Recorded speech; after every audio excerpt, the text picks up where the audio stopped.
They told Olivia Carter she was too old to start over. For 30 years, she had built a career, devoted herself to her job, and played by the rules. And yet, in the end, she was discarded without a second thought. But what they didn't know, what even Olivia didn't know at the time, was that her life was just beginning. Now, every morning, she walks into her very own bakery. The scent of warm lemon bars fills the air, the same recipe she once baked in a tiny kitchen out of desperation. Customers line up at the counter, chatting as they sip coffee, waiting for a taste of the pastries that changed everything. At the back of the shop, a group of women in crisp aprons knead dough, laughing and sharing stories. Women just like Olivia, women who had been told they were too old, too outdated, no longer needed. And yet, here they are. Working. Thriving. Taking back control. If someone had told Olivia a year ago that this would be her life, she would have laughed. At 55, she thought everything was over. But the truth is, she was just getting started. 1 year earlier, Olivia sat in a conference room at Hamilton and Company, the company she had dedicated 3 decades of her life to. Across the table, Mark Dalton, the head of HR, folded his hands over a stack of papers. "Olivia, we truly appreciate everything you've done for this company," he said with a practiced smile. "But with our restructuring efforts, your position has been impacted." Impacted. Such a neat, sterile word for something so devastating. "We want to assure you, this is nothing personal." Nothing personal? After 30 years, after working weekends, missing birthdays, putting the company above everything else, how could it not be personal? She signed the papers, accepted the severance package, and walked out of the building for the last time. But as she stepped outside, into the world she had ignored in favor of spreadsheets and deadlines, she realized something even worse than losing her job. She had no idea who she was without it. Olivia sat at her kitchen table, staring at the severance packet she had placed there hours ago. The apartment was quiet, too quiet. She had spent years leaving before sunrise and coming home after dark, too busy to notice how empty the space had become.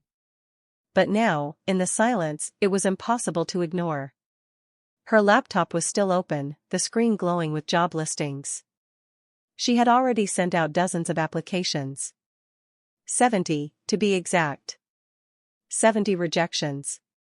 She had spent her career training young accountants, mentoring them, helping them climb the ladder. Now, those same people held management positions and didn't even return her emails. Another rejection popped up in her inbox. She didn't even open it. The phone sat beside her, Emily's name at the top of the call log. She hadn't told her daughter the truth. Not yet. Emily had a career of her own now, a life to focus on. Olivia didn't want to burden her. Besides, what would she even say? That she had done everything right, worked hard, stayed loyal, built a career, only to end up unwanted, unnecessary, too old for the modern workforce? She reached for the cup of tea she had made that morning. It had gone cold. Later that night, as she cleaned the kitchen in a daze, her hand brushed against the worn edges of a recipe card tucked in the corner of the counter. Her mother's handwriting, faded but familiar. Lemon bars. She traced her fingers over the paper, memories flooding back. The scent of sugar and lemon zest filling the kitchen when she was a child. The warmth of a bite fresh from the oven. The way her mother had always said, "When life feels bitter, add something sweet." She hadn't baked in years. But tonight, with nowhere to be, no schedule to keep, and a life she no longer recognized, she pulled out a mixing bowl. The kitchen filled with the scent of citrus and vanilla, something comforting, something familiar. She didn't know it yet, but that simple decision, to bake instead of despair, would be the first step toward reinventing everything. The next morning, Olivia wrapped the lemon bars in neat squares of parchment paper and stacked them on a plate. She hadn't planned to bake, hadn't planned anything, really, but something about the process had given her a rare moment of calm.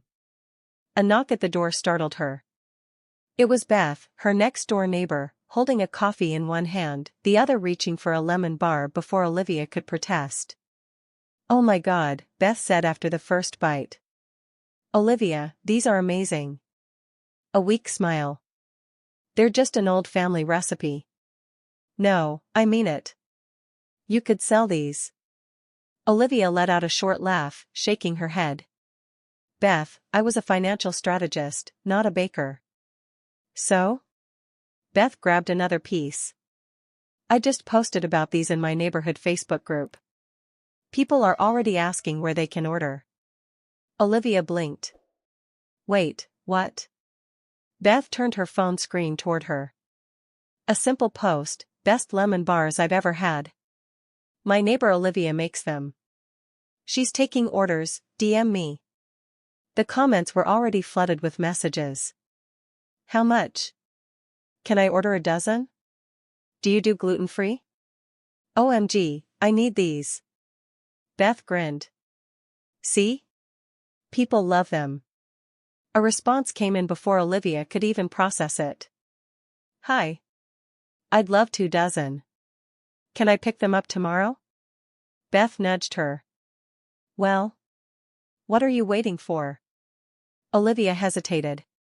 This wasn't a real job. It wasn't a career.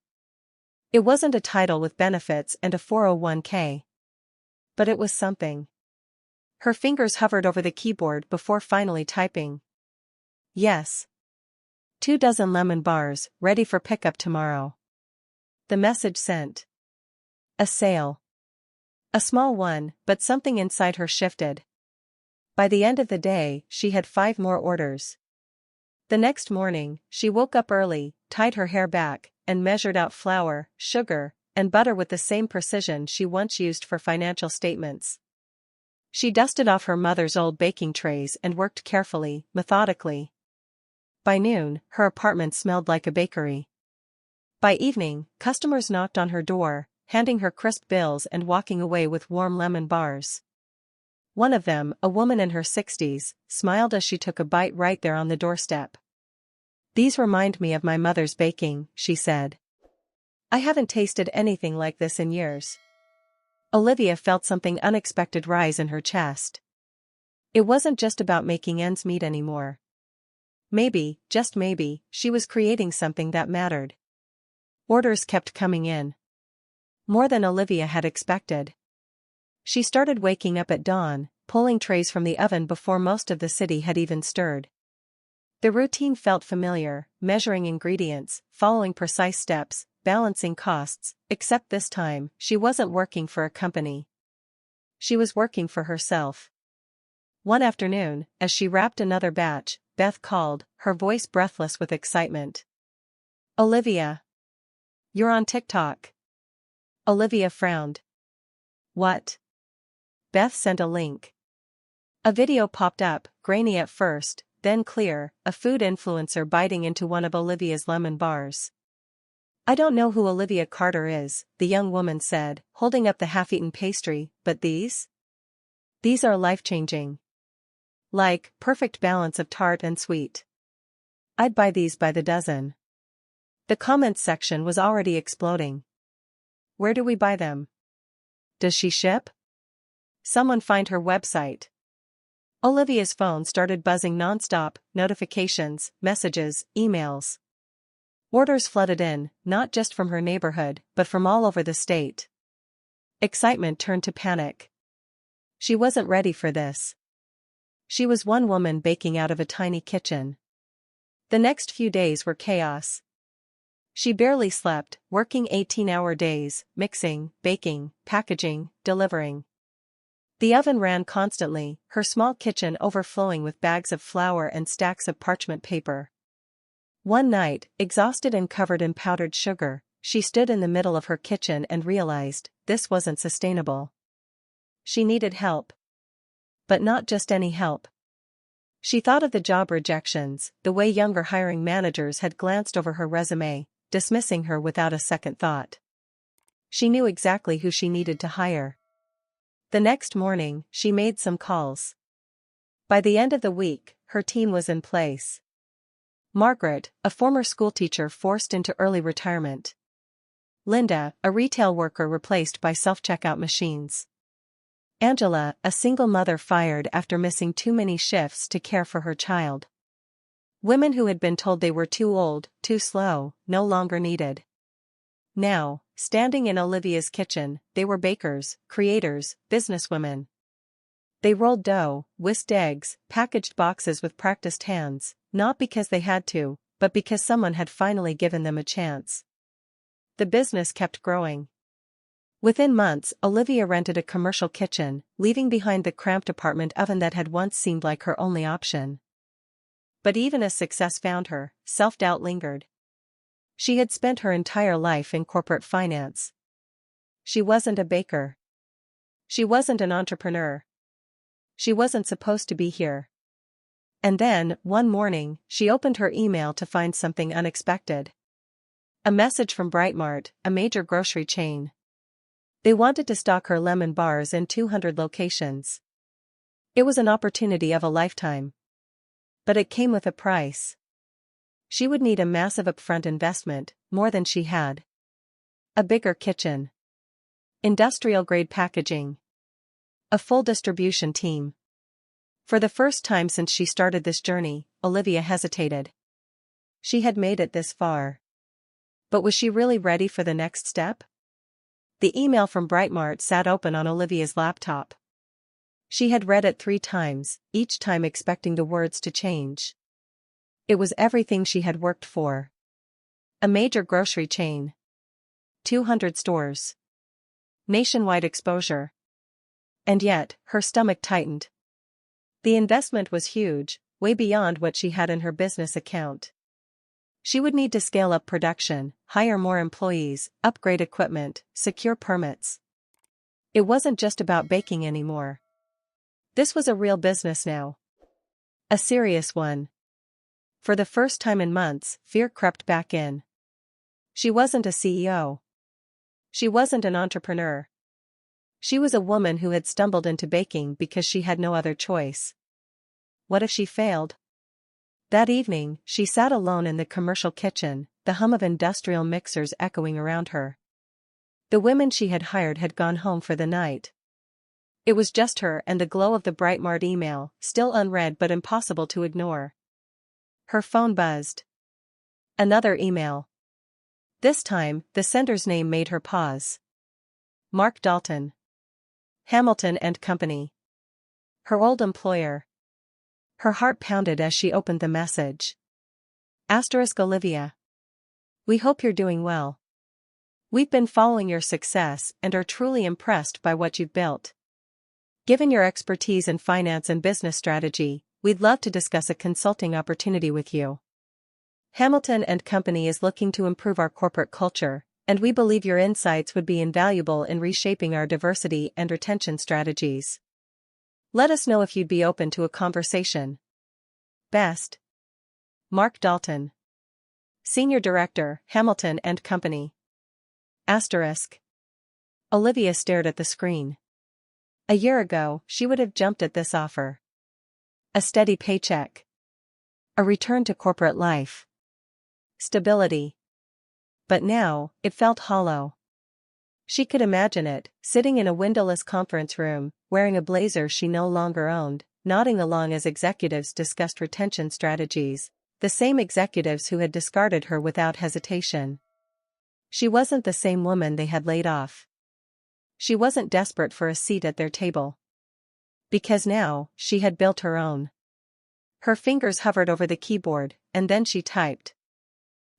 Mark. Thank you for reaching out. I appreciate the offer, but I'm not interested in returning to Hamilton and Company. However, I do have a proposal for you. My company, Olivia Carter Bakes, provides premium catering services for corporate events.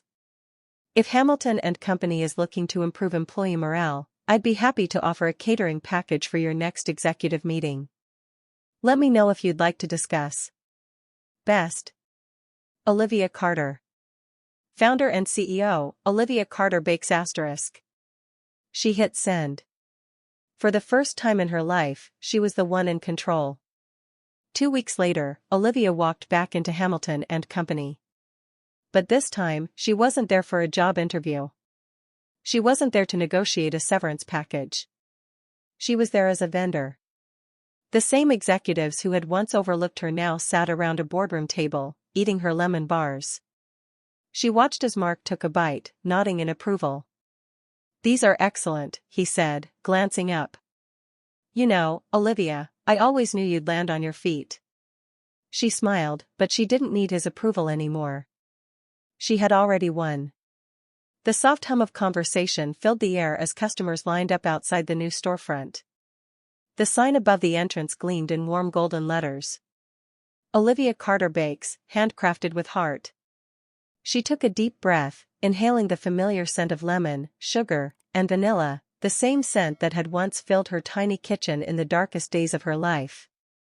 But this time it wasn't just for survival. It was a symbol of everything she had built. Inside, the bakery buzzed with energy. Margaret rolled out fresh dough, Linda arranged pastries in the display case, and Angela took orders at the counter.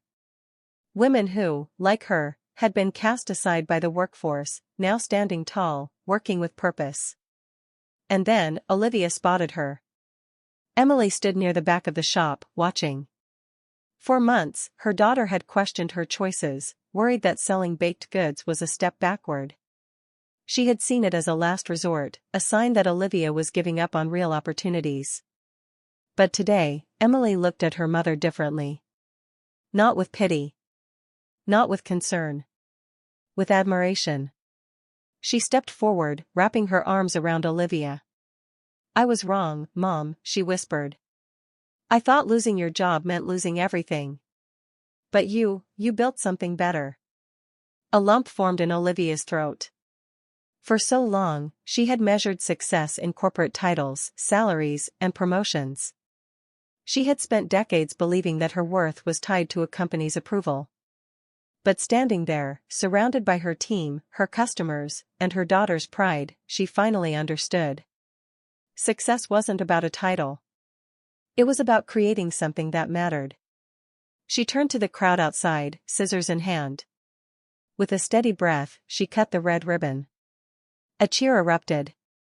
Her bakery was officially open. She had spent years working for someone else, following their rules. Now, for the first time ever, she was the one writing the rules.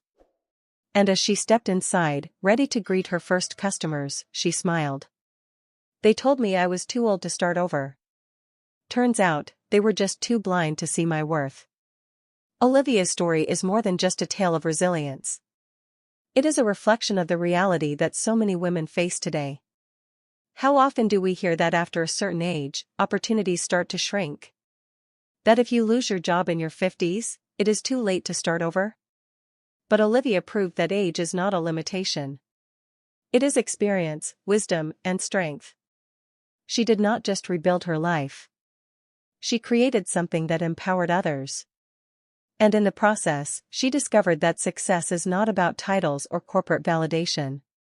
It is about creating something meaningful, something that lasts. Now, we want to hear from you. What do you think about Olivia's journey? Do you relate to her struggles? Do you believe the corporate world undervalues experience? Comment 2 if you loved this story and found it inspiring, or 7 if you think Olivia should have chosen a different path. If you enjoyed this video, do not forget to like, subscribe, and follow the channel to hear more powerful stories.